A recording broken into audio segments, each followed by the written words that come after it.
Muy bien. Entonces empecemos con el Maguen David Adom. Maguen David Adom, la estrella roja de David, ese es nuestro nombre.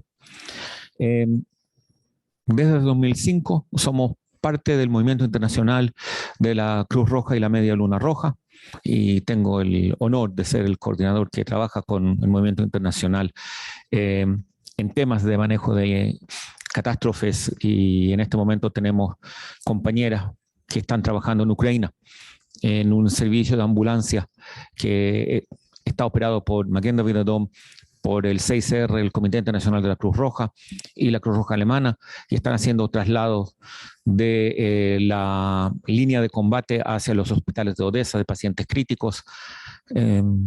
Están en una ciudad que se llama Mykolaiv. Mykolaiv está atacada diariamente por los rusos, una ciudad sin agua potable, sin electricidad, y estas chicas están ahí por tercera vez. Tuvieron un mes, volvieron a Israel, pidieron salir nuevamente y por tercera vez están ahí, como una de ellas me dijo, enfermera. Estoy haciendo lo que va a ser en algún momento lo más importante que he hecho en mi vida, y como israelí, como miembro del Maguen David Adom, me da gran orgullo que están ahí, y tengo que decir que me da gran orgullo que son mujeres las que están ahí, no el hombre israelí macho, sino nuestras mujeres. Maguen David Adom es una institución interesante. Como dije, somos parte del Movimiento Internacional de Cruz Roja. No piensen de Cruz Roja uruguaya, porque tenemos un perfil muy, muy diferente de actividades. Somos el Banco de Sangre Nacional de Israel. Como israelíes nos gusta muchísimo la palabra nacional. Todo es nacional. Por favor, recuérdense que somos 9.5 millones de habitantes. Yo sé que para Uruguay somos un país enorme, y con una superficie que es menor de la superficie de la provincia de Tucumán en Argentina, para darles una idea. Y por eso, por temas geográficos, demográficos, somos un país muy centralizado. El Maguen David Adom hace todo, desde llamar al donante, tomar la unidad, hacer los exámenes, preparar la unidad, las unidades y distribuírselas a los hospitales. Un tema sobre el banco de sangre, que es el gran desafío, para un incidente con múltiples víctimas. Cuando hay un incidente con múltiples víctimas y sale el llamamiento a los donantes, vengan a darnos sangre, las víctimas del incidente no van a recibir esa sangre. Tengámoslo clarito, porque el tiempo que te toma tomar la donación, hacer todos los exámenes, pasaron 6 a 8 horas en el mejor de los casos. Si un paciente realmente necesita sangre porque está sangrando y le vamos a dar la sangre 8 horas después, ese paciente ya no requiere sangre. O lo sacamos sin la sangre o se murió. Y como mi director del servicio de sangre siempre dice, el desastre verdadero en el banco de sangre no es el incidente con múltiples víctimas, es la mujer embarazada que está sangrando y lamentablemente tiene un O negativo y son las 3 de la mañana, un fin de semana, y necesita 30 unidades de O negativo. Y ahí la pregunta es, ¿de dónde sacamos esa cantidad de sangre? Ese es el desafío verdadero de los bancos de sangre a nivel mundial. Israel tiene un sistema muy especial para asegurarnos que tenemos esas cantidades. El sistema prehospitalario israelí es muy diferente de muchos países en el mundo, específicamente los latinoamericanos, porque tenemos un servicio de atención prehospitalaria pública que hace 99% de las llamadas de urgencia. Tenemos en Israel ambulancias privadas, pero las ambulancias privadas lo que hacen, gran parte de su labor es el traslado planificado del paciente entre hospitales, de domicilio al examen programado, etc. Si hay una urgencia o una emergencia, obviamente, el público sabe llamar 101, que es nuestro número de emergencia, y nosotros vamos a responder. Casi no van a ver, yo diría, no van a ver una ambulancia privada atendiendo un accidente de tránsito. El único caso que eso va a ocurrir es si por casualidad se encuentran con el accidentado. Y en eso somos muy diferentes. El sistema prehospitalario israelí tiene técnicos de medicina de urgencia en las ambulancias, Tenemos los técnicos básicos y tenemos los que nosotros llamamos paramédicos. El paramédico es capacitado durante 2 años y puede hacer todos los procedimientos de atención avanzada necesarios. Quiere decir, yo puedo intubar a un paciente, puedo hacer una vía aérea quirúrgica, puedo sedar a un paciente e intubarlo, puedo hacer un drenaje de tórax, darle medicamentos, hacer una cardioversión, etcétera, etcétera. Y muchos me preguntan, ¿y por qué no tenemos médicos en el sistema? No es un tema ideológico, es muy simple. En el sistema de salud israelí faltan en este momento 2.500 médicos entre la hospitalaria y la atención primaria. En un sistema donde faltan 2.500 médicos, todos ustedes se imaginan, médicos no van a trabajar en la ambulancia. Entonces no es un tema ideológico, es un tema de dónde podemos sacar el profesional buen capacitado que atienda al paciente.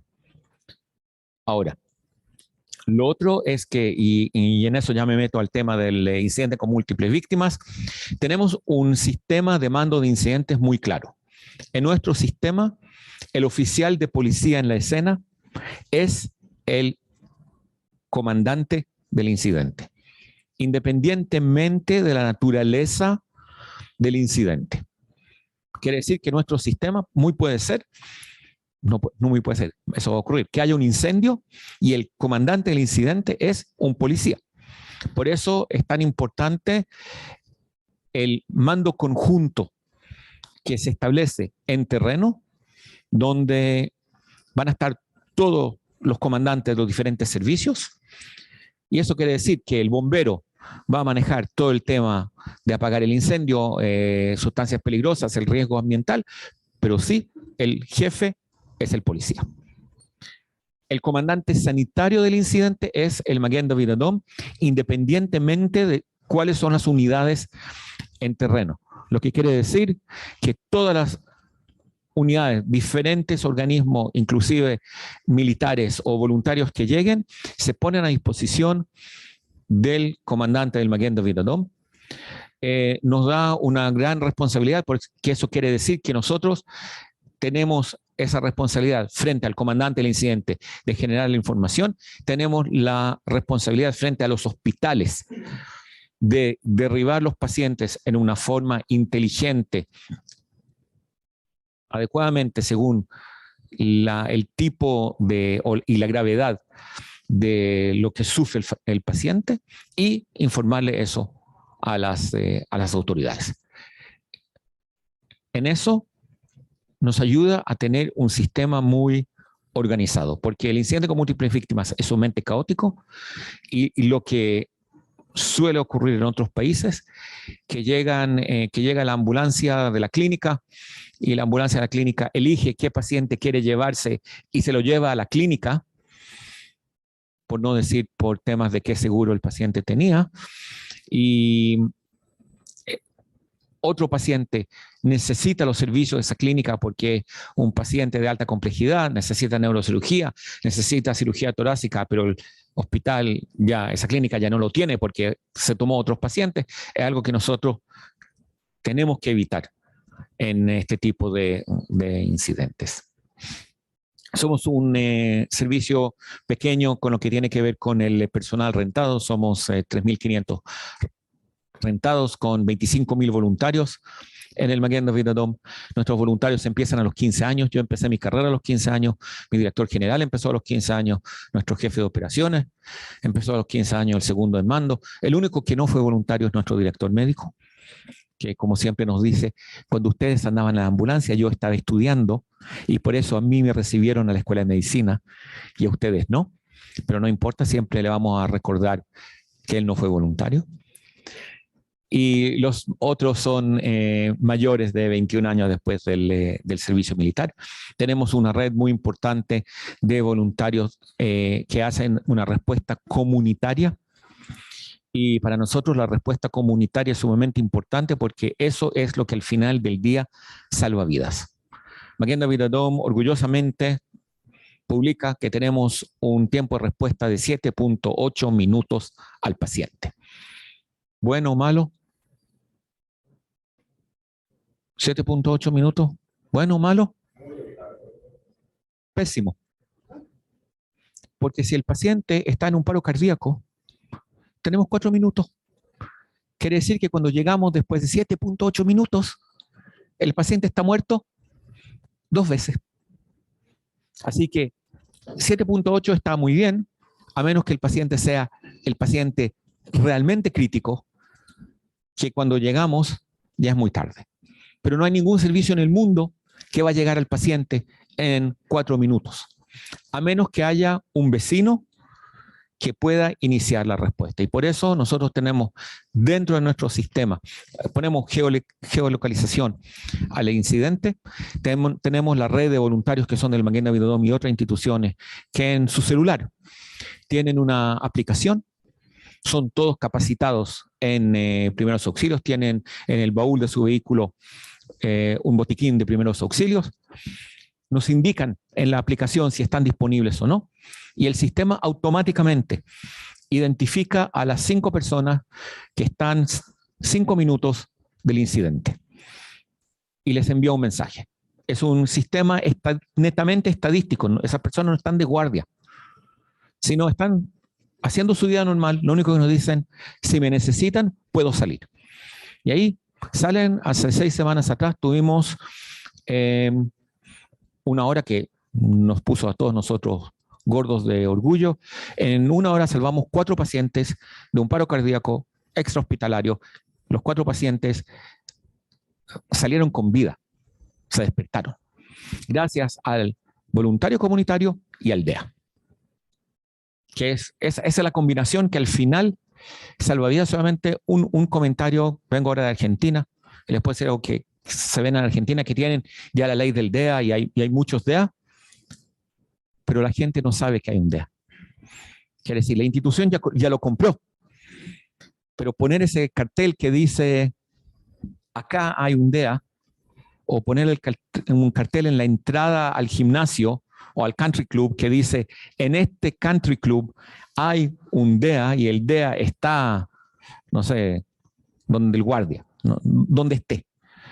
Porque lo que nosotros vimos en Israel es que teníamos muchos casos de personas que colapsaron, había un DEA y no se utilizó, porque las personas no sabían que existía, y esa idea que uno entra al shopping mall y cuando en la entrada al shopping mall hay un letrero que dice, estamos cardioprotegidos, el guardia sabe dónde está el DEA.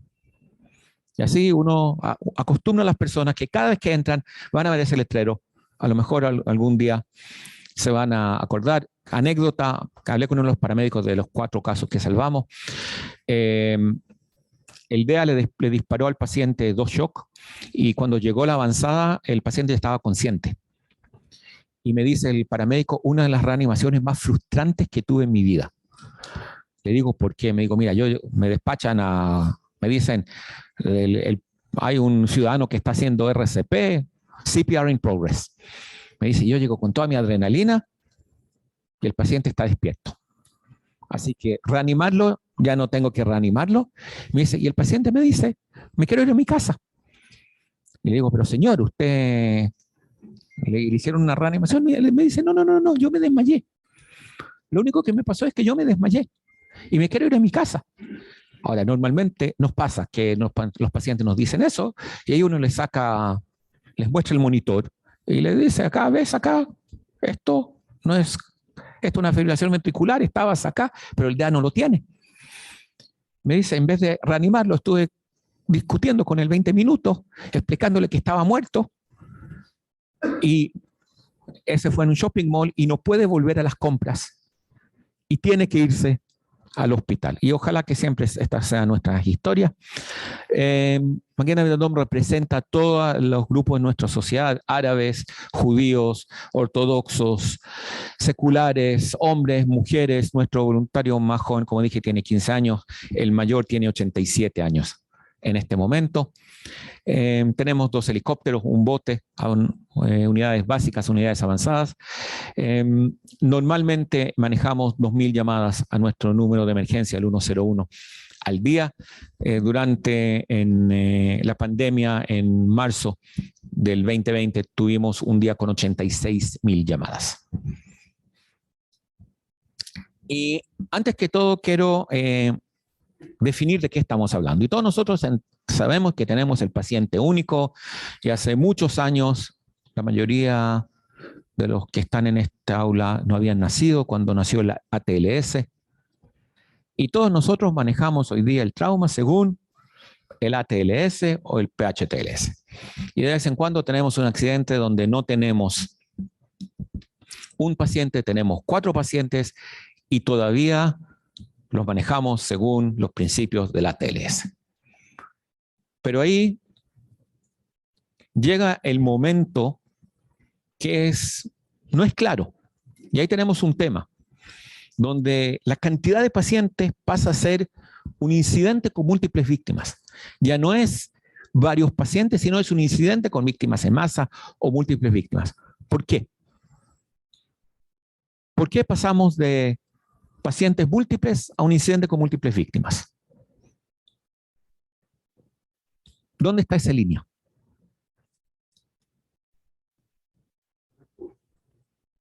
Muy bien. Los recursos. Llega el momento que el recurso no es suficiente. La cantidad y o la gravedad de los pacientes supera nuestros recursos. Lo lamentable es que en el momento que llegamos a ese punto, eso quiere decir que vamos a cambiar la forma en que estamos manejando a nuestros pacientes. El nivel de atención va a bajar. Para darles un ejemplo de la prehospitalaria, si tienes un muerto en un vehículo, todos los pacientes que iban en ese vehículo son considerados pacientes rojos. Automáticamente, todos ellos les vas a poner un collar cervical y los vas a inmovilizar a una tabla. Mecanismos de trauma, etcétera, etcétera, etcétera, etcétera, etcétera. Les puedo dar toda la clase. En una forma muy interesante, independiente si iban con un cinturón de seguridad o no. Interesantemente, cuando un bus escolar se volca, y en el bus escolar los niños no van con cinturones de seguridad, y hay un muerto, no los inmovilizas a todos. Aunque muy probablemente el mecanismo de trauma fue más grave que en el accidente del vehículo particular. ¿Por qué no lo haces? Porque no tienes 50 tablas. Para ser muy honrado, no tenemos 50 collarines, no tenemos 50 tablas, y ahí nos ponemos a hacer una evaluación clínica del paciente. ¿Le duele el cuello? No le duele el cuello. ¿Mueve los pies? No mueve los pies. ¿Mueve el cuello? No mueve el cuello. Y todos los que pueden caminar no se les pone tabla, y los que no les duele mucho no se les pone tabla.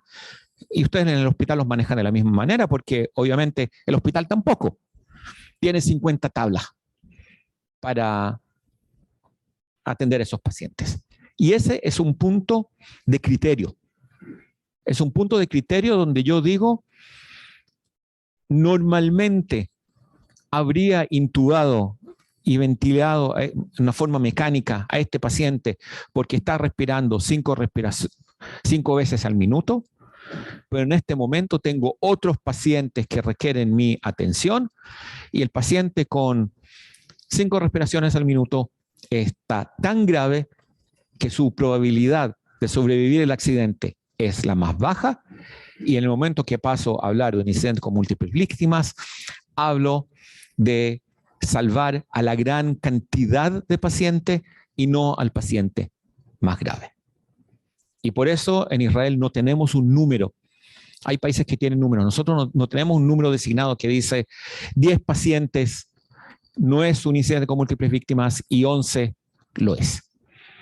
Porque muy depende la hora del día, dónde estamos, cuántas ambulancias, la gravedad de los pacientes, pediátricos, no pediátricos, y eso es parte de la decisión.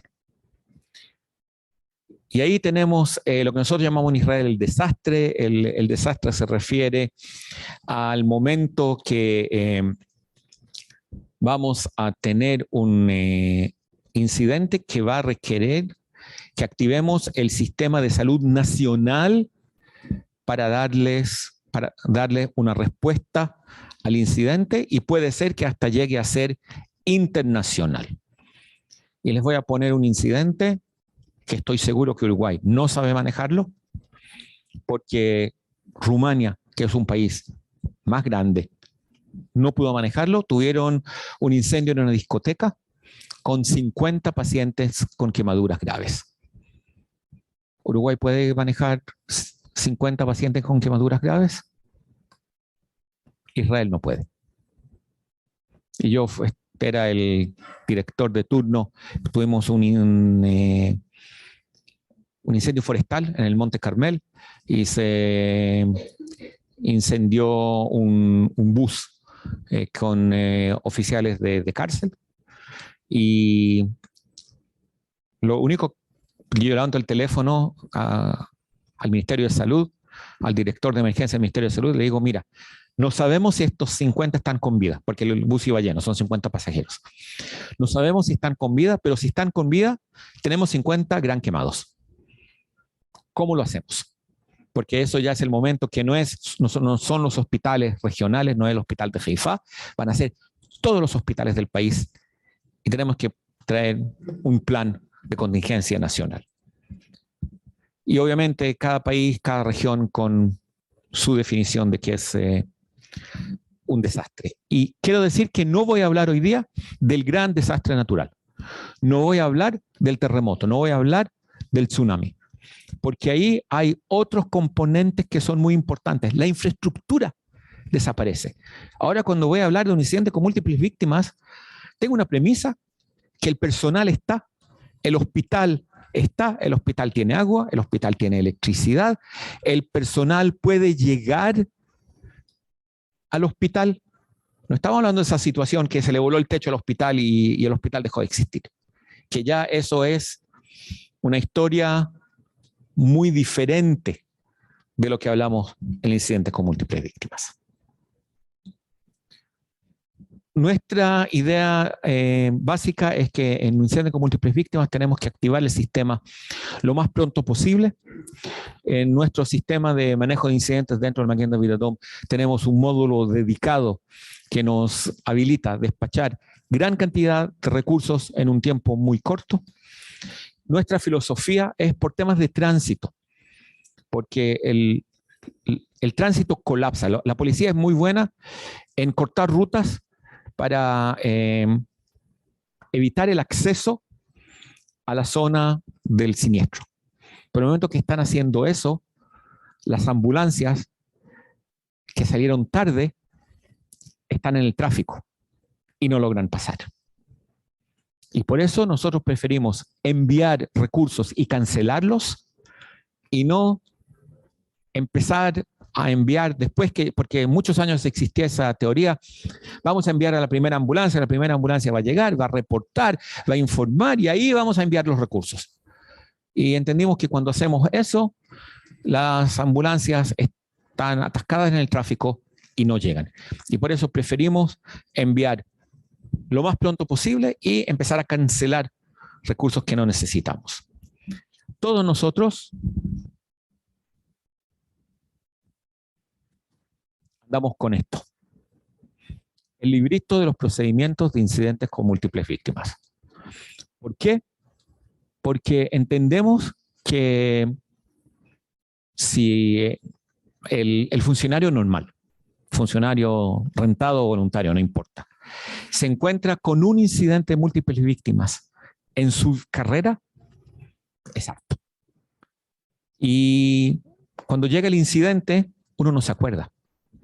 Pero sí tenemos, gracias a Dios, esos 2-3 minutos del momento que te despachan hasta que uno llega al incidente, que uno se pone a pensar, ¿a dónde voy? ¿Qué está pasando? ¿Qué voy a hacer?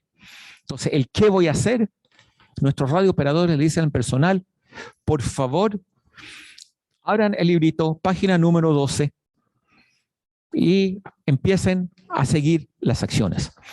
En los hospitales es lo mismo. Se activa el incidente con múltiples víctimas, la enfermera jefe tiene una hoja, en el caso de ella es una planilla, que va siguiendo lo que tiene que hacer. El médico jefe de la urgencia tiene una planilla qué él tiene que hacer. Le pusimos los puntos claves porque él tiene que hacer un briefing al personal. Hasta les pusimos las frases claves. Porque lo último que queremos es que un médico o cualquier persona, puede ser una enfermera, pero en nuestro sistema es el médico, se pare frente a su personal, se ponga a pensar, y cuando uno se pone a pensar bajo estrés, le sale algo como estamos en una situación y queríamos hacer y uno no quiere empezar un incidente con E y A. Queremos empezar con acciones muy claras. Ustedes son las enfermeras que van a hacer esto. Doctor, usted es el oficial de triaje. Ahí está su pechera, ahí están sus tarjetas, etcétera, etcétera, etcétera. Para cada uno tenemos estas listas de chequeo y creemos, y yo siempre doy el ejemplo, no sé cuándo ustedes ven Air Crash Investigation. A mí me gusta mucho cuando pilotos comerciales, las compañías gastan miles de dólares en la capacitación anual en el simulador. Cuando hay una emergencia en vuelo, ¿qué es lo primero que los pilotos hacen? Una lista de chequeo. Sacan un librito y se ponen a leer. Número 1, checked. Número 2, checked. Y yo siempre digo, seamos humildes. Si los pilotos, con su capacitación, usan una lista de chequeo, nosotros también podemos hacerlo porque no pensamos bien durante una emergencia. Y la forma de ayudarnos a pensar mejor y evitar que nos olvidemos cosas críticas son las listas de chequeo. Y por eso el American Heart sugiere, espero que lo tienen, que en las salas de reanimación, el algoritmo de reanimación cardiopulmonar esté ahí. Así que eso es lo primero. Lo segundo es trabajar en conjunto porque tenemos que entender que el incidente con múltiples víctimas no hay una institución que lo puede resolver. Y cuando hablo de una acción multiinstitucional, no quiero decir que los sanitarios pasen a ser bomberos y los bomberos pasen a ser policías.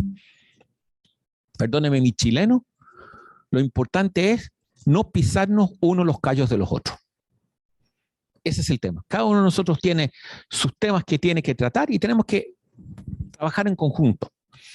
Y acá pueden ver un ejemplo, un simulacro en Santiago, donde están, ahí me falta el municipio, están el SAMU, Carabineros, Bomberos, el Ministerio del COE municipal, falta el representante de la municipalidad, que se pararon en eso del aire acondicionado para poder ver mejor la situación y de ahí están manejando el incidente.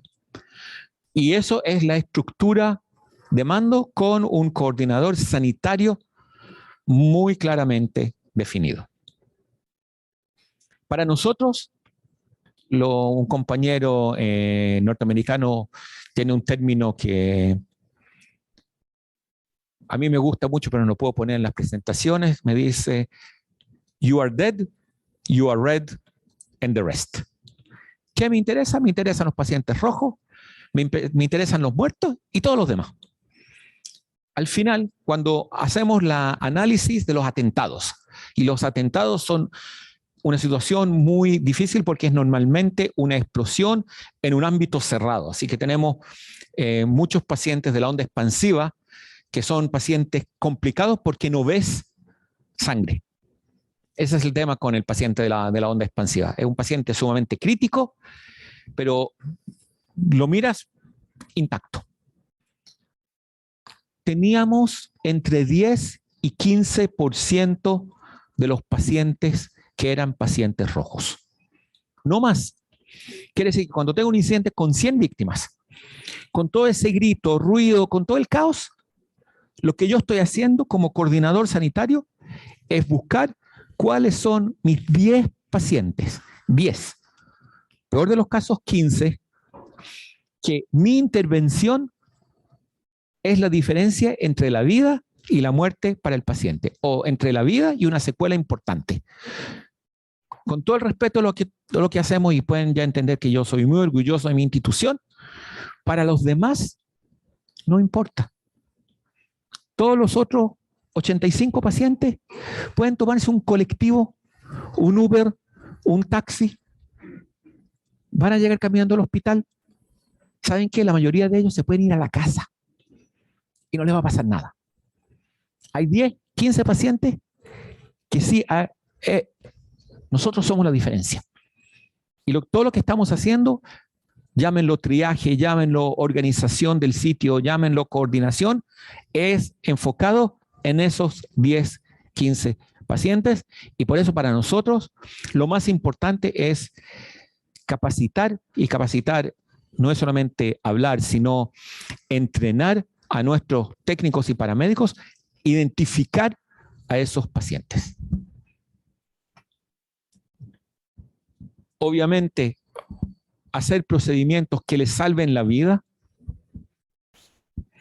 y no hay muchos.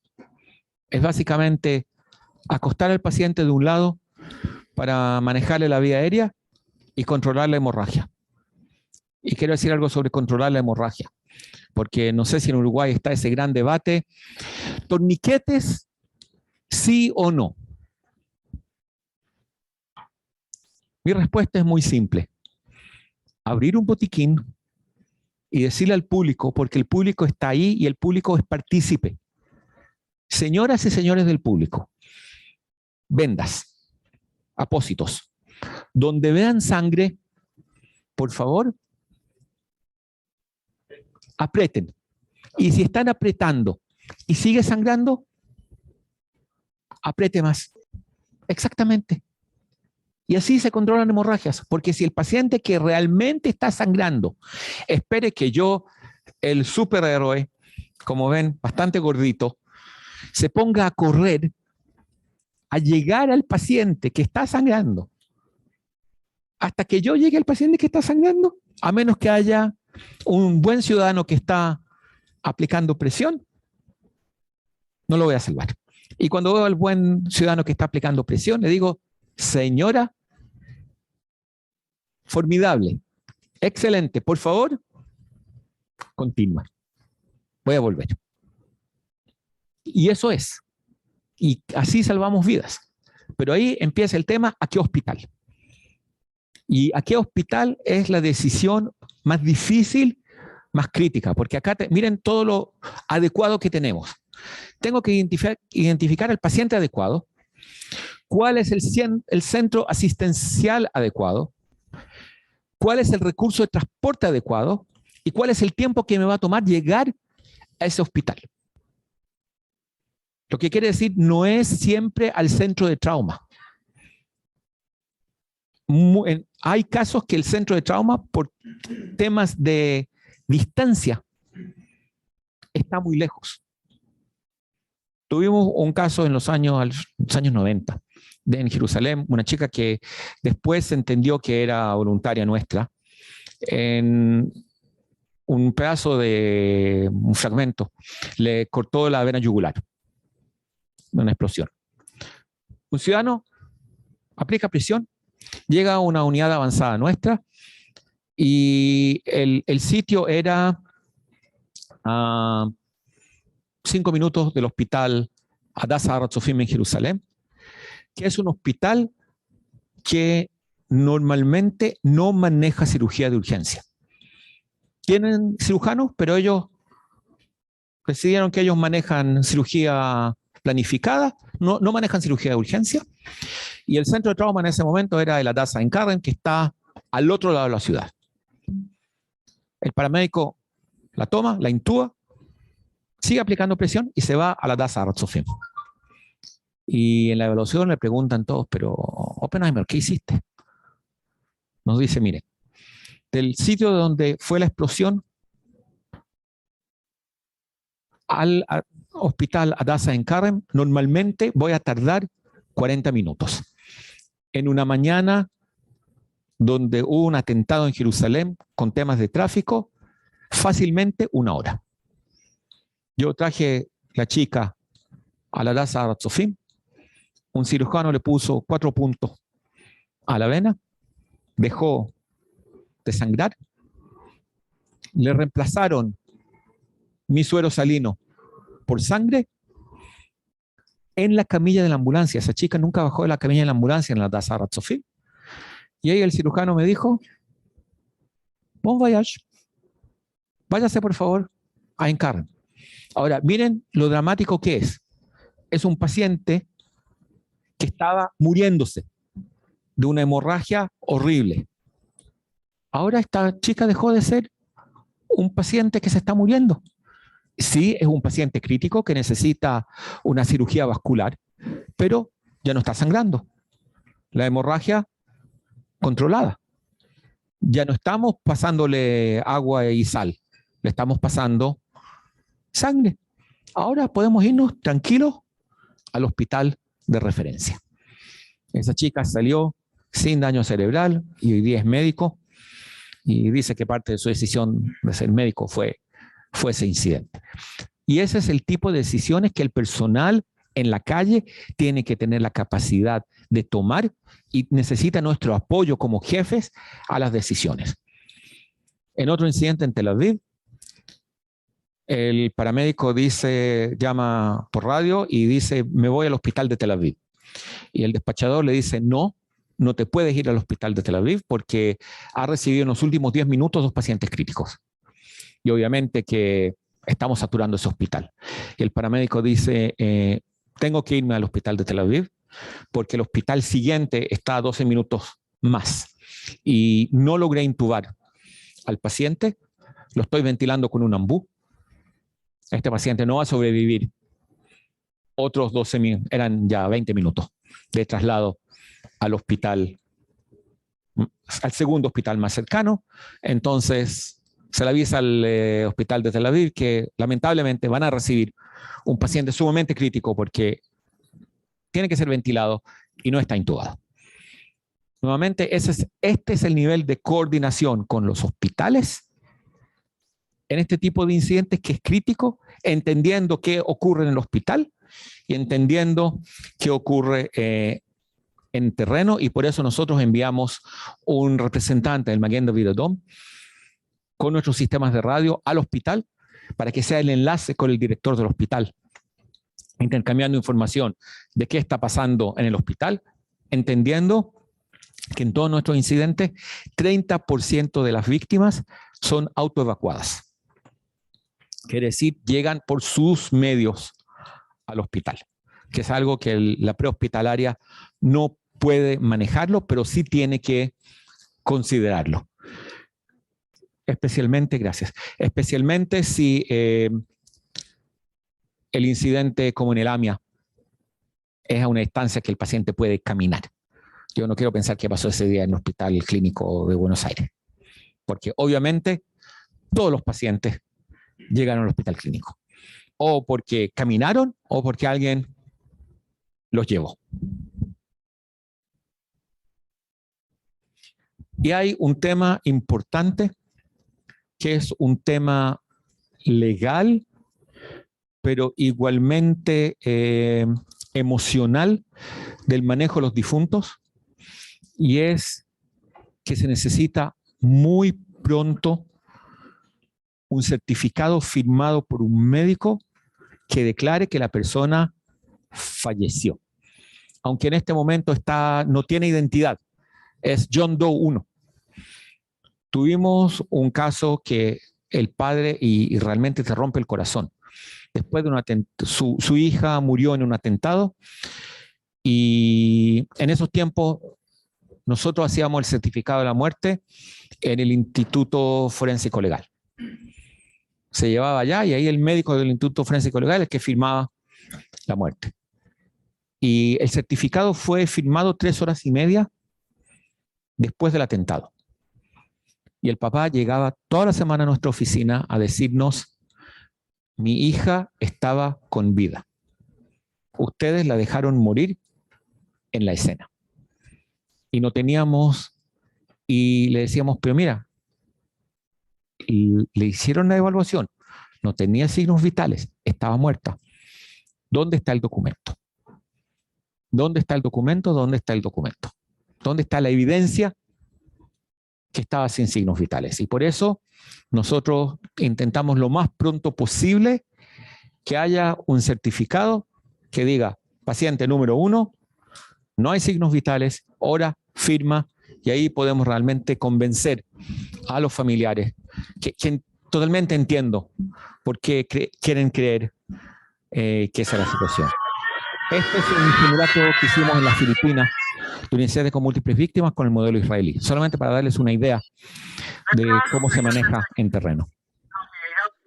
Sir, may truck at jeep po na nagbanggahan dito sa Quirino Grandstand, jeep po ng ambulance. Isang part po ng grandstand dito, tapos meron po ba kayo nakasugatan? Sir, sa may tapat lang po ng grandstand, sa may parking area po mismo, wala po akong nakikita ang ambulance, sir, eh. Pero hindi ko po masabi, meron po 6 o 10 sugatan ako nakikita sa area, sir. Tawagan na po namin yung mga chopper namin for response. Tapos sa area para wala na po itong tao na lapit.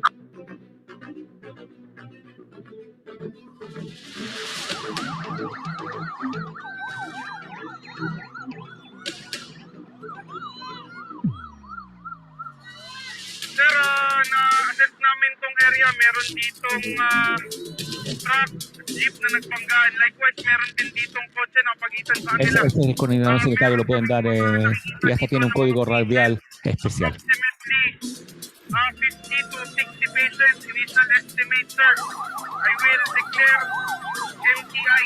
Likewise, Manila, India will assume role as ground commander. Over.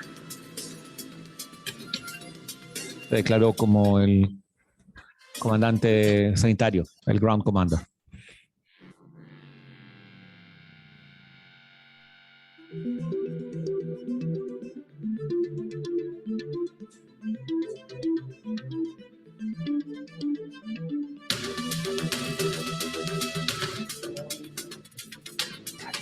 Depende del sistema. Nosotros no creamos en el centro móvil, nosotros lo manejamos en nuestro centro de operación fijo.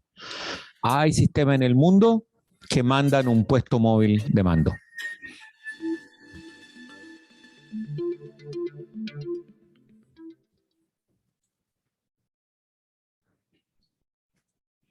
¿Qué hemos aprendido?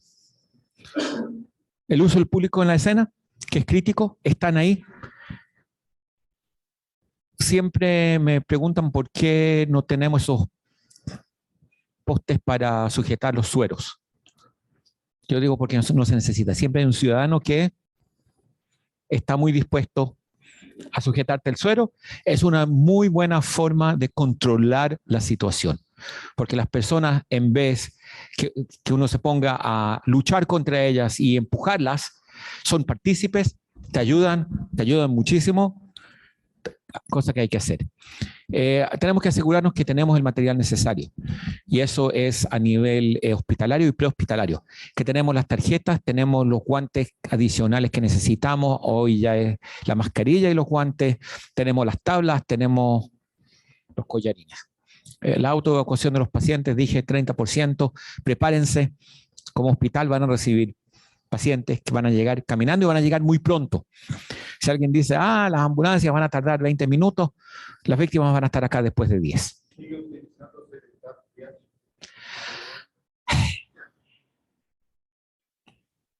¿Por qué la pregunta difícil?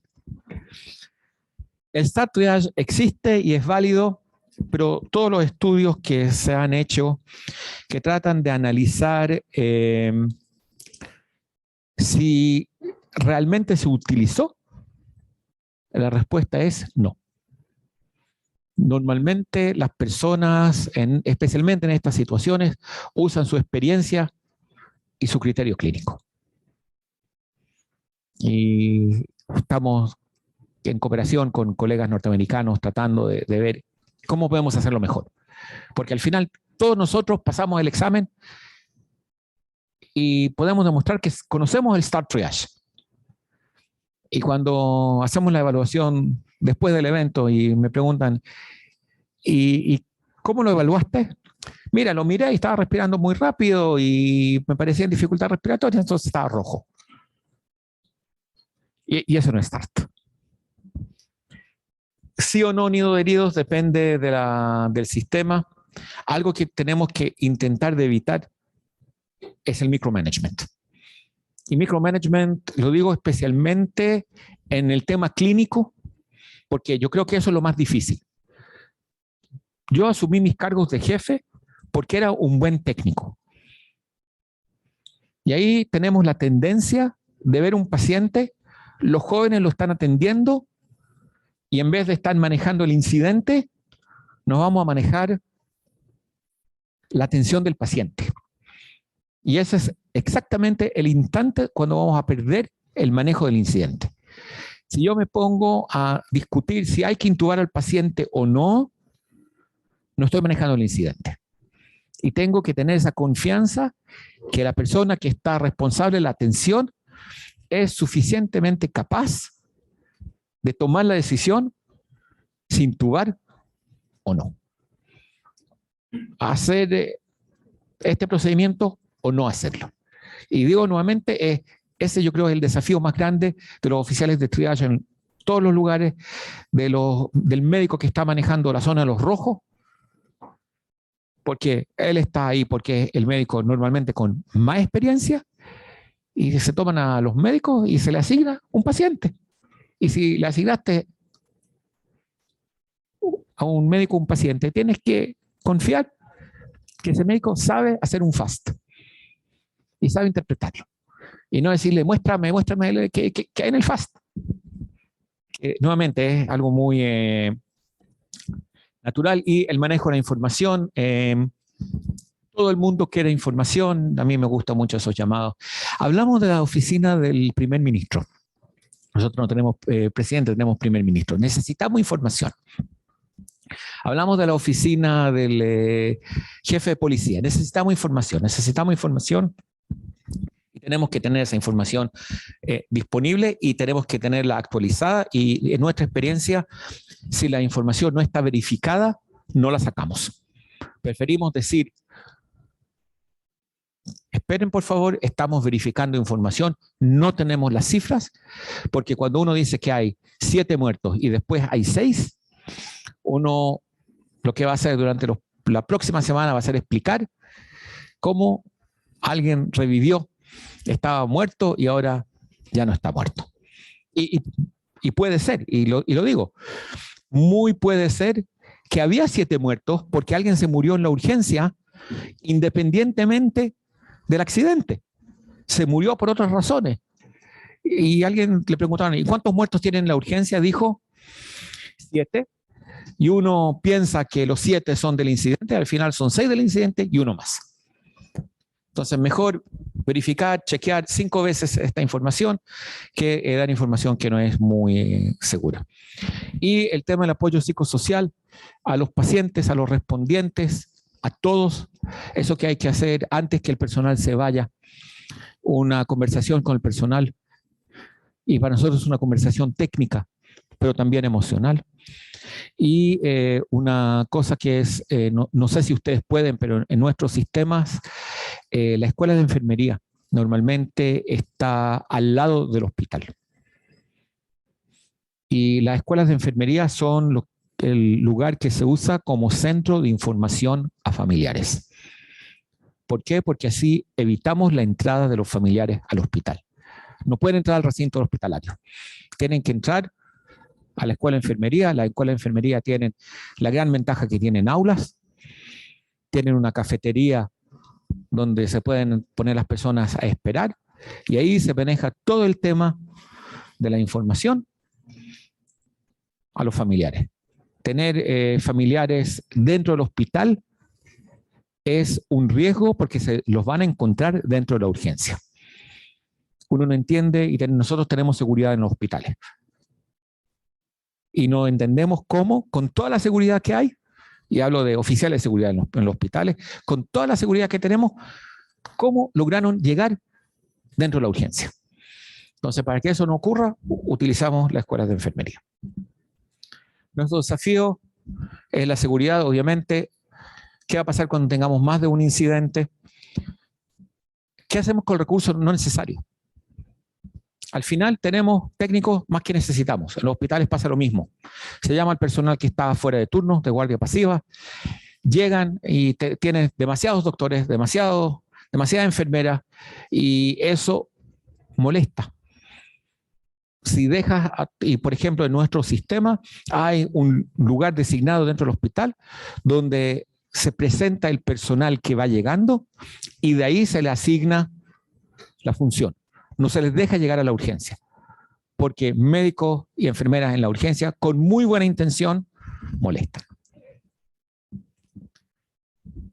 Hay un momento donde tienes suficientes recursos en el incidente y ahí el paciente que no habías ventilado hasta este momento y todavía respira, puede ser ventilado, puedes pasar a hacer más procedimientos y hay que dar la oportunidad a esos pacientes que eso ocurra.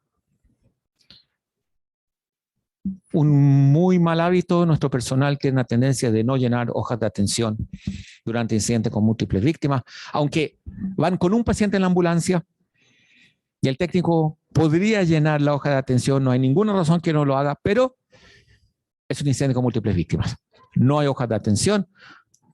En las urgencias pasa lo mismo. Aunque hay suficiente personal, no se llenan la hoja de atención. ¿Por qué? Porque era un accidente muy grave. Pero estaban 3 personas atendiendo al paciente. ¿Por qué no le...? Parece que es algo, un mal hábito humano y cómo nos aseguramos del aprendizaje institucional y el interinstitucional. En el hospital, ya acá ya pueden ver la de verde es la enfermera jefe de turno y el de rojo el médico jefe de la urgencia. Nosotros tenemos 2 niveles de activación en los hospitales, un incidente con múltiples víctimas limitado. Ilimitado, hablamos del incidente donde el hospital va a recibir 5 o 6 pacientes. Pero un viernes en la noche, a las 10 de la noche, 6 pacientes que le llegan a una urgencia, no es algo que la urgencia en Israel puede manejar. ¿Qué hay? 2 cirujanos de turno, 2 anestesiólogos. Entonces hay un código que se activa, un grupo pequeño de médicos, enfermeras adicionales para reforzar esa capacidad. Y está la activación máxima donde uno llama a todo el personal del hospital. La checklist ya los hablé. Hacerle un briefing al personal. Hay que recordarle a las personas, hay que asignarles unas funciones muy claras. Hay que recordar que un incendio con múltiples víctimas no es solamente un tema clínico. Hoy día lo clínico es lo menor en todo el sistema. Uno necesita a los administrativos para el registro, tiene que tener camilleros adicionales, tiene que abrir el almacén para temas de material. Uno necesita la farmacia, necesita a rayos, necesita llamar al coordinador de los quirófanos y decirle, che, todos los pacientes que no han entrado a quirófano y nos están muriendo, sácamelos, y pacientes que pueden terminar cirugía, sácamelos porque necesitamos esos quirófanos, pero no son solamente los quirófanos. Uno tiene que llamar a los departamentos para decirle a los médicos de turno de los departamentos, empiecen ya el proceso de dar de alta pacientes que se pueden dar de alta para que podamos sacar pacientes de la UCI a los departamentos para relevar camas UCI. No creo que Uruguay tenga el lujo de tener camas UCI disponibles. Las UCI son camas calientes. Cuando sale un paciente, hay 4 pacientes que están luchando por esa cama UCI. Pero ahora vamos a hacer operaciones críticas. Quiere decir, esos pacientes van a necesitar una cama UCI postoperativa. La única forma de generar esas camas es dar de alta pacientes de departamento y pasar pacientes a las UCI. Todo eso, tenemos esa media hora inicial que todo eso va ocurriendo, y para eso está el puesto de mando del hospital, que tiene que estar coordinándolo y no solamente pensando en la urgencia. Y obviamente el banco de sangre, nada que no me olvide. Y se suspende toda la actividad normal. En la entrada a la urgencia tenemos el tema de seguridad, para asegurarnos que solamente los pacientes entran. Nuestro procedimiento es que camillas de ambulancias no entran a la urgencia para evitar el tráfico. Se sacan camillas de la urgencia afuera y lo que no es normal, se hace el intercambio entre la camilla de la ambulancia y la camilla del hospital fuera de la urgencia. Así que el flujo es de una dirección hacia adentro y no tenemos camillas saliendo. Afuera se hace el triaje, se hace el registro. Nosotros llamamos el registro números de acero. No identificamos a los pacientes, sino se les pone un número y ese número va en la ficha, va en un bracelete, va en todos los documentos. Cuando tengamos tiempo, en 1 hora más, en 2 horas más, nos vamos a poner a ingresar los datos del paciente número 33 al sistema. Hasta ese momento el paciente va a ser paciente 33. Tenemos la zona verde que está fuera de la urgencia. Los pacientes que pueden caminar no entran a la urgencia. Normalmente es la cafetería del hospital. Hay asientos, bastantes asientos, hay sillas, hay carritos de material que se llevan ahí.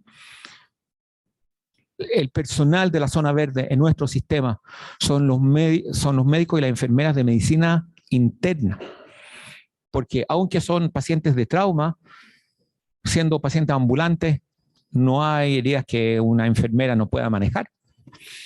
Sí hay que tomarle signos vitales, hay que hacerle una buena historia médica, un examen médico, y eso médicos de medicina interna son muy buenos en hacer.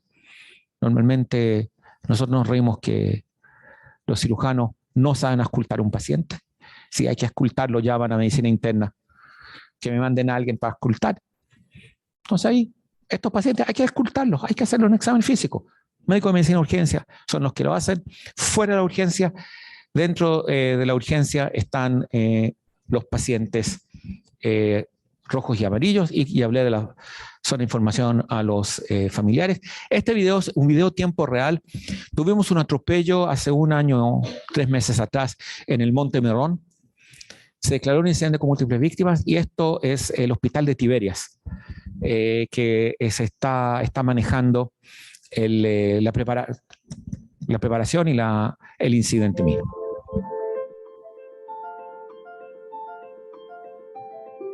Como en el 30 de abril del 21. Acá pueden ver, están sacando los carritos del incidente con múltiples víctimas en el momento que se activa el incidente con múltiples víctimas del hospital. Esta es la entrada del hospital, de la urgencia, perdón. Pueden ver que el personal se está poniendo sus pecheras de identificación según la función.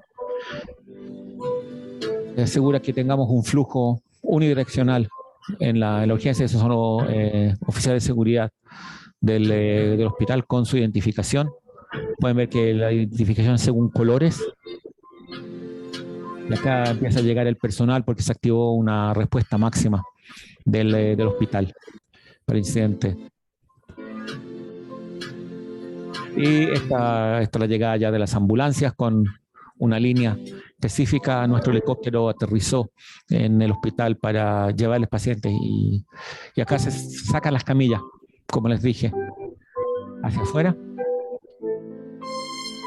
Y acá empiezan a llegar las ambulancias.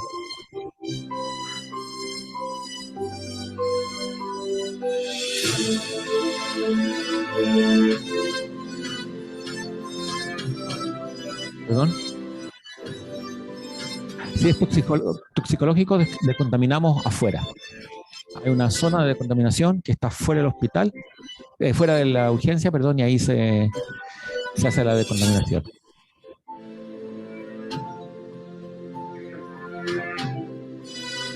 Puedes ver, todos están en ese momento estábamos entre olas, entonces estaban todos con mascarillas y nada más.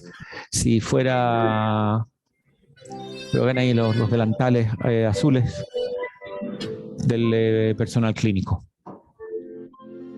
pero solamente ellos, los que están en contacto directo con el paciente.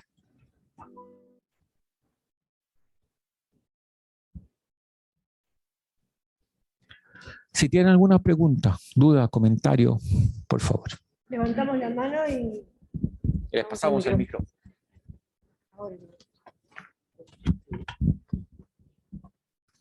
Quiero felicitar antes que nada, agradecer. Creo que las expectativas fueron harto cumplidas. Para nosotros que hoy hablamos que no somos un país con situaciones muy frecuentes, aunque las tenemos. Yo me acuerdo mucho el accidente toxicológico en el puerto, muchos lo recordarán, con accidente de barco con amoníaco, que los pacientes eran surcoreanos y había un vietnamita y lo tuvimos que enumerar, y un vietnamita que le pusimos un número se enojó porque quería que le pusiéramos el nombre, pero eso es una anécdota nomás. Lo importante y relevante acá es que nosotros a veces medimos la distancia en kilómetros, y usted dejó muy en claro que la distancia de los centros receptores para víctimas múltiples se tiene que medir en minutos. La distancia no son kilómetros, son minutos, porque el ABCD evidentemente se nos va a llevar mucho tiempo. Eso a veces contrasta un poco con la organización de respuestas en algunos lugares. Nosotros durante muchos años, y ya que hay del Ministerio del Interior, una zona que era muy rica en accidentes cerca de Capitán Tula, muchos pacientes graves se los llevaba a un centro primario de atención, que no había posibilidades de darle una respuesta. Y las ambulancias, las prehospitalarias, lo dejaban en Capitán Tula. Capitán Tula es una policlínica en un barrio periférico, Montevideo, cuando esos pacientes se tenían que beneficiar de un centro terciario para poder dar la mejor respuesta. Muchas gracias de mi parte. Capaz que algunas personas más quieren hacer algún tipo de detalle. Creo que lo de los registros estamos de acuerdo, nos miramos con algunos compañeros porque adolecemos de un problema de registro, es un problema intrínseco de los médicos, pero son, desde el punto de vista médico, legal y asistencial, muy relevantes.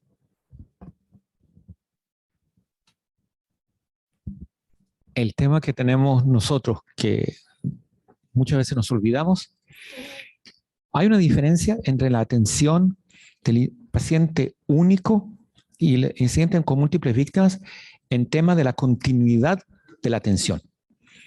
Porque para ser muy honrados, en el paciente único, si el registro está mal hecho, que no debería ser, pero pongámoslo, al final va a haber un médico que habla con el otro médico y le cuenta toda la historia. El incidente con múltiples víctimas, pasó el cirujano, hizo una evaluación rápida, dio algunas instrucciones y siguió. Y hasta el final del incidente, él vio 20, 30 pacientes. Así que no existe la posibilidad que se acuerde del paciente. Y si eso no queda registrado, puede ser que le pasamos 2 litros de suero al paciente y no lo anotamos, y nadie va a saber que se lo pasamos, porque esa transferencia de persona a persona no existe. Y eso nos pasa a nosotros en la prehospitalaria, eso pasa en los intrahospitalarios, y eso es lo que muchas veces nos olvidamos, porque ahí el incidente con múltiples víctimas, el registro es crítico. Ahora, con el tema del hospital, nosotros siempre cuando hablamos con nuestros técnicos, les decimos una cosa muy simple. ¿Cuál es el problema del paciente? Y si a dónde lo vas a llevar, pueden resolver el problema. Porque, por ejemplo, intubar a un paciente es algo que un centro primario tendría que tener la capacidad de hacerlo. Darle sangre al paciente, parece que no. Si no tienen laboratorio, no le pueden dar sangre. Entonces, ¿por qué lo vas a llevar a un lugar que no puede resolver el problema, pero vas a demorar la atención? Y por eso para nosotros el conocimiento de capacidad, dejemos a un lado, los médicos son buenos, los médicos son malos, las enfermeras son simpáticas, no son simpáticas. ¿Tienen la capacidad de resolver o no tienen la capacidad de resolver? Y nosotros a veces también nos encontramos que vamos a llevar al paciente a un hospital que, como dije en el ejemplo de la tasa Ratsofim, el paciente no va a bajar de la camilla, se va a quedar en la camilla, van a resolver algo temporario y vamos a seguir con el paciente.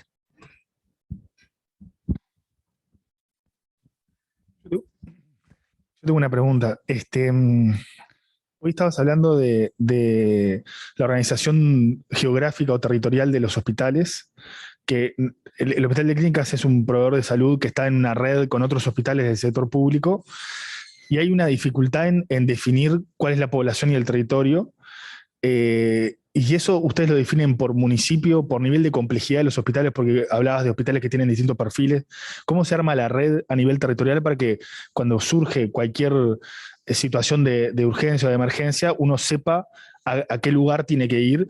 ¿Tienen establecido cuáles son las prestaciones? O sea, es decir, si hay neurocirujano en este hospital o no hay neurocirujano, si está ahí en todos, ¿cómo es el sistema de distribución territorial? Básicamente por municipio o código postal. Este es tu código postal. Este es el hospital de referencia. Y el hospital de referencia, que en nuestro sistema siempre va a ser un hospital público, tiene que tener la capacidad de reanimar a un paciente. Reanimar a un paciente a nivel que esté estable y pueda ser transferido a un hospital secundario o terciario. Esa es la idea básica, y la ambulancia básica en el Magen David Adom siempre va a llevar al paciente al hospital más cercano. Punto.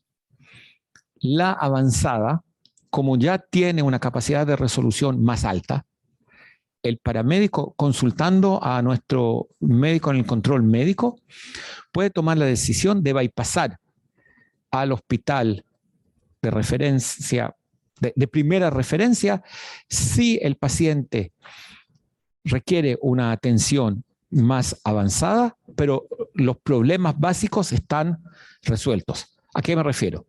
Si yo tengo, en Israel tenemos 6 hospitales que son centros de neurocirugía, en un sistema que tiene 26 hospitales. Si yo tengo un herido con una herida que claramente es neurocirugía y el paciente está estable hemodinámico y está sedado, intubado, ventilado, ahí puedo llamar a mi control médico y decirle al médico, mira, básicamente hice casi todo lo que el hospital va a hacer, me derivo, voy a derivar al paciente al centro cercano de neurocirugía, por ambulancia o por helicóptero. Y ahí está la discusión, pero son esos casos que, y muchas veces, no vamos a llevar al paciente al centro de neurocirugía porque no estamos seguros por mecanismos de trauma que el paciente está estable. Por ejemplo, siempre lo que a nosotros nos tirita, la mujer embarazada con la herida de neurocirugía. Sabemos que en una mujer embarazada, en el segundo y tercer trimestre, el shock no se presenta. Entonces, nosotros como regla general, la vamos a llevar a un hospital que le pueda hacer FAST. Desde la próxima semana vamos a tener FAST en las ambulancias, así que vamos a estar mejor. Pero en este momento no tenemos. Entonces, la voy a llevar a un centro asistencial que pueda hacer FAST, que haya un ginecólogo que mira y me diga, estamos bien de ese lado. Ahí vamos a empezar a pensar en la neurocirugía. La vida en la prehospitalaria muchas veces es mucho más complicada que en el hospital, porque no tengo los recursos de diagnóstico.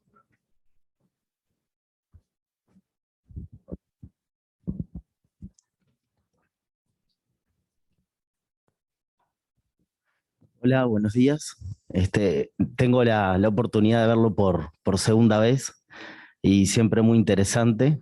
Trabajo en la puerta de emergencia del hospital, soy enfermero. Y me gusta la idea de la conciencia de la emergencia como una enfermedad tiempo dependiente, al igual que una ACV, al igual que un infarto agudo de miocardio. También el tiempo es vida, y creo que comparto con usted muchísimo la ventaja de la organización en la asistencia. y traer dos oportunidades que siempre me hacen acordar al MAGEM, porque participé, como le decía, de otras instancias. La primera fue en el 2016, donde el Aeropuerto Nacional de Carrasco nos avisa en el turno de la noche, un domingo, que iba a aterrizar un avión sin las ruedas de adelante, sin el tren de aterrizaje, y nos miramos durante mucho tiempo a ver cómo íbamos a encarar la situación. Y la otra fue en julio del 2019, donde un ómnibus de una empresa con pasajeros de más, 40 pasajeros sentados, 10 en el pasillo, a 140 kilómetros de Montevideo, en Colonia del Sacramento, vuelca, y quedan 50 pacientes en la escena, en el cual intentamos desde Montevideo empezar a abrir puertas de hospitales y lugares de asistencia. Y como usted decía, creo que si la organización realmente alcanzara al interior del país, no hubiéramos recibido pacientes que en realidad no tenían nada y lo trasladaron en ambulancia más de 130 kilómetros. Creo que de ese promedio recibimos cerca del 2% de pacientes graves. En la escena se dieron de alta el 50% de los pacientes. Y bueno, y felicitarles por la organización y gracias por la visita. Creo que el doctor Norberto, que anda por allí, capaz que se acuerda mejor de los números, pero más o menos fue la situación y creo en la conciencia del tiempo, en la emergencia, y creo que es un punto vital a trabajar. Muchísimas gracias.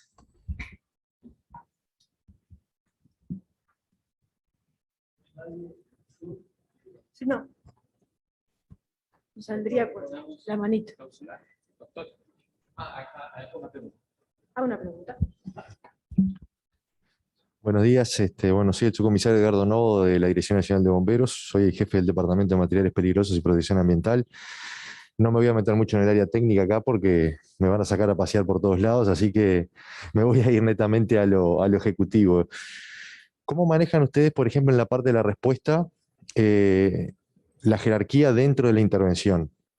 Y a esto voy con, cuando los servicios médicos llegan antes que los servicios de bomberos, vamos a suponer en algo que manejamos habitualmente, los accidentes de tránsito, directamente se meten a estabilizar la víctima además, ¿no?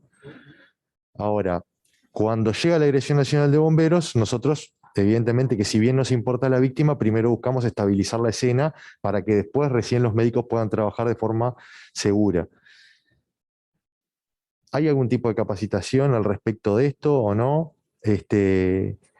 ¿O hay algún consejo o algo que se pueda trabajar? Porque a veces lo que falta es más articulación entre los diferentes medios que participan dentro de lo que es la intervención. Y lo otro es específicamente con respecto a la parte de materiales peligrosos, y es la descontaminación, que generalmente se hace en la zona tibia, en la zona tibia, dije bien. ¿Participa el servicio médico ahí o directamente participa en la zona fría? Porque a veces lo que falta también es capacitación para trabajar dentro de esas áreas, y los servicios de emergencia tenemos que hacer lo que se llama el triage primario, y nosotros decir, bueno, víctima ambulatoria, víctima no ambulatoria, tiene signos, no tiene signos, y ahí hacemos como una especie de clasificación primaria para hacer la descontaminación y después recién pasárselo a los servicios médicos, donde hacen un triage secundario y ellos hacen una reevaluación de las víctimas que nosotros le pasamos y a los diferentes lugares. Generalmente, en algo de múltiples víctimas, el que asume el rol es el médico de bomberos que fue, y es el que se encarga de organizar los diferentes tipos de emergencias que van llegando. Ahora, ¿a dónde se derivan o no? Ahí después ya no sé cómo es la coordinación, porque a veces viene una ambulancia, ¿a dónde lo vas a llevar? Lo voy a llevar a tal lado. Entonces como que no hay un, bueno, llévalo a tal lado, sino que yo vengo de tal lado y lo llevo a tal lado. Gracias. Voy a empezar con lo último. Tiene que haber alguien que se hace responsable de la derivación de los pacientes. No es voluntad de la ambulancia. Especialmente cuando hay 2 centros de trauma en la ciudad de Montevideo. No.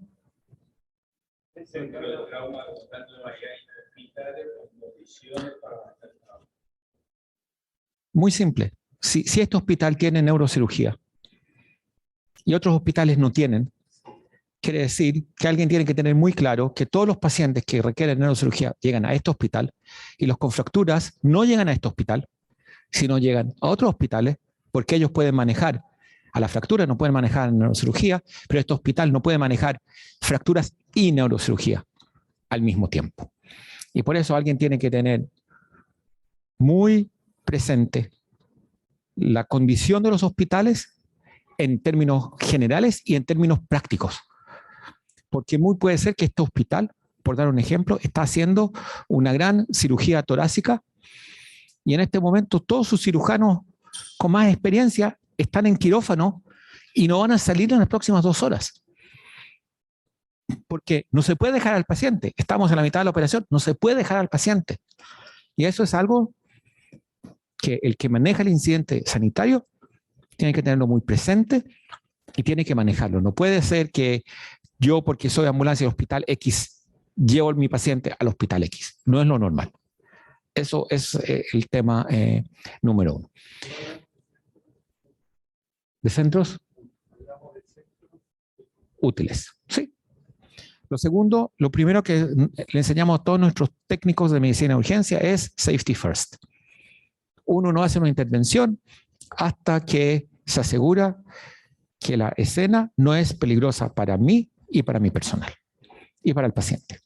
Ahora hay cosas muy simples que yo puedo hacer, como sacar las llaves y apagar el motor y levantar el Amprex. Así que para eso no necesitamos bomberos. Si hay una explicación, obviamente. Si creo que hay un escape de gasolina, obviamente. Pero esa es parte de la evaluación y parte de mi decisión si sí o no puedo intervenir. Ahora, tiene que haber una evaluación conjunta de bomberos y de sanitarios en la escena, porque hay un tema. Cuando hay que explicar a un paciente, gran parte de la decisión es decisión técnica médica. Hay una gran diferencia entre el paciente está atrapado con un pie, está totalmente estable, y yo le voy a decir al oficial de bomberos, todo el tiempo que necesitas, adelante. Dame 5 minutos, voy a canalizar al paciente, le voy a pasar algo contra el dolor para tranquilizarlo y si te tomas media hora en explicarlo, hazlo en la forma más segura posible. Hay otros pacientes que le voy a decir al oficial de bomberos, tienes 5 minutos. Si no me lo sacas en 5 minutos, se muere. Y ahí entiendo que el oficial de bomberos va a tomar riesgos que normalmente no habría tomado en el proceso de explicación porque yo le dije, se me está muriendo. Por eso el tema no es en fases, es en paralelo. A veces bomberos me dicen, ¿sabes que yo tengo que hacer algunos procedimientos en la parte de atrás del vehículo? Tú te puedes acercar de adelante, hacer lo que quieras. Nosotros tratamos de trabajar en paralelo y no uno tras el otro. En el tema químico, nosotros somos diferentes de los otros servicios. Llevamos trajes protectivos en todas nuestras ambulancias. Todos nosotros estamos capacitados para poder entrar a hacer nosotros el triaje y participar en la decontaminación.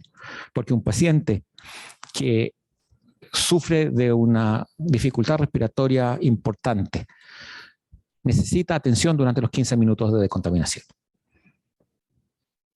¿Hay alguna pregunta ya atrás?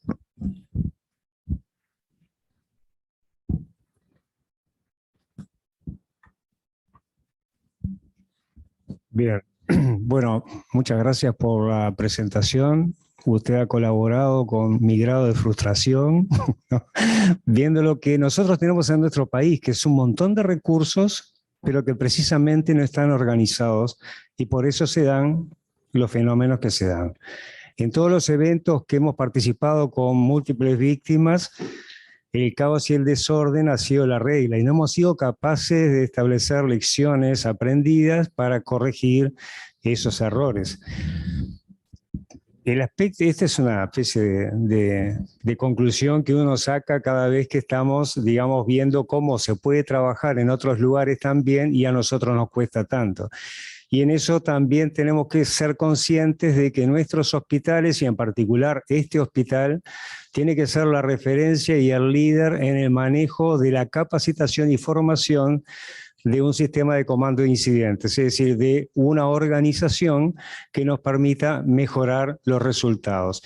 Y por eso, como son muchas instituciones las que participan en un evento con múltiples víctimas, hay roles que son fundamentales, como el rol de los bomberos, el rol de la policía, el rol del personal, digamos, asignado de rescate, también la población. Ahora, ¿quién entrena uniformemente a todo el personal? Esa es la pregunta. Hacemos la otra. Muy buenos días para todos, soy el doctor Silvio Fiorentino, soy médico de Sanidad Bomberos. Justamente para agregar un poco más a lo que se está hablando, cuando salimos en las oportunidades como tren de rescate o tren de incendio, quien toma la decisión de qué paciente retirar y quién realiza el triage, en ese caso soy yo. Justamente con el apoyo de todo el equipo de bomberos, y contamos además con equipos que normalmente las ambulancias no cuentan, con equipos que no se arrojan, no se pinchan, no se queman, tenemos traje de incendio, estamos capacitados y normalmente hacemos los simulacros en lo que son el manejo en la zona roja. Y también tenemos, no hace mucho, lo que se hizo fue la instrucción en lo que es Centro de Comando de Incidentes, en el cual también participó la parte médica de sanidad. Gracias.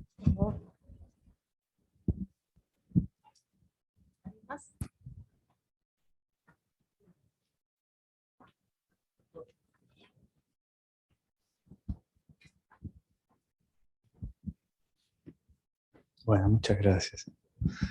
Bueno, creo que Gerardo Barrios, el doctor Barrios, que nos honra con su presencia y agradecemos que esté hoy acá, alguien del que todos, muchos, no todos, porque hay mucha gente joven, hemos aprendido mucho y que ha hecho mucho por mejorar las condiciones de manejo de estas situaciones en el país, resumió bastante la situación. Agradezco la presencia de bomberos en este día, la presencia de Policía Caminera, que está ahí también. Policía Caminera que en la gran mayoría de los accidentes en ruta es la primera presencia, dado que la mayoría de las ambulancias nuestras no salen de las capitales departamentales, es decir, que no llegamos con ambulancias a las rutas, y creo yo, siempre he pensado que más como neurocirujano que como director, que la capacitación, el entrenamiento de caminera es clave si queremos mejorar la respuesta allí. Pero creo que la enseñanza mayor de Rafalowski hoy es la necesidad de organizar los recursos que tenemos. Es decir, que eso es a mí realmente, tal vez sí, me estoy poniendo viejo sin duda, pero a mí me emocionó el video, es decir, me emocionó como si hubiera sido un video de telenovela. Es impresionante la capacidad del ser humano de organizarse y actuar ante una situación así, ¿no? Pero para que se dé eso, para que haya una persona que sepa que tiene que ir a buscar una barrera de plástico y ponerla en el lugar y saber dónde la tiene que poner, se necesita que cuando las cosas están tranquilas, no hay problema, seamos capaces de destinar tiempo, organización, mucha humildad, porque uno de los problemas que nosotros tenemos es la incapacidad o la dificultad que tenemos para acatar, hacer la checklist. Nos parece que eso es para tontos, vamos a decir así, para no dar otro apelativo, pero que nosotros que somos tan inteligentes no necesitamos ni la checklist ni los protocolos. Eso es uno de las trabas más fuertes que tenemos hoy, pero creo que de acá, y bueno, celebro el apoyo tanto del grupo bueno, todos el equipo de emergencia del hospital que promovió junto con la Beneverit, con la Asociación Sionista hoy la posibilidad de que Rafalowski nos visitara. Hemos dicho, le dijimos hoy, que realmente Israel ha sido un colaborador fundamental en el desarrollo, sobre todo de la política del trauma en nuestro país, y que la idea es seguir trabajando allí, pero hoy nos vamos con muchos deberes y con muchas tareas para lograr que eso que decía Barrios, que es el papel que tiene que cumplir el Hospital de Clínicas, no solamente de formación, sino también porque lo primero es hacer las cosas bien nosotros, lograr que en la emergencia y en los distintos equipos de este hospital podamos estar a la altura del trauma y todo. Vieron cómo hemos tenido una banda sonora toda la conferencia que parece mandada a hacer. Bueno, muchas gracias, Rafalowski, y bueno.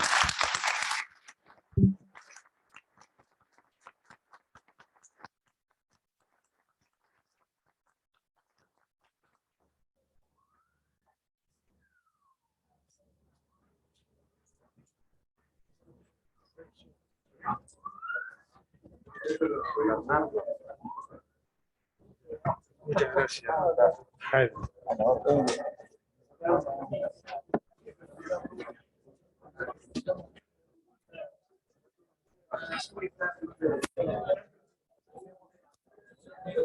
Estás conectado. Gusto, lo felicito, la verdad. Bueno, Jaime, la verdad, dar un contacto con nosotros para...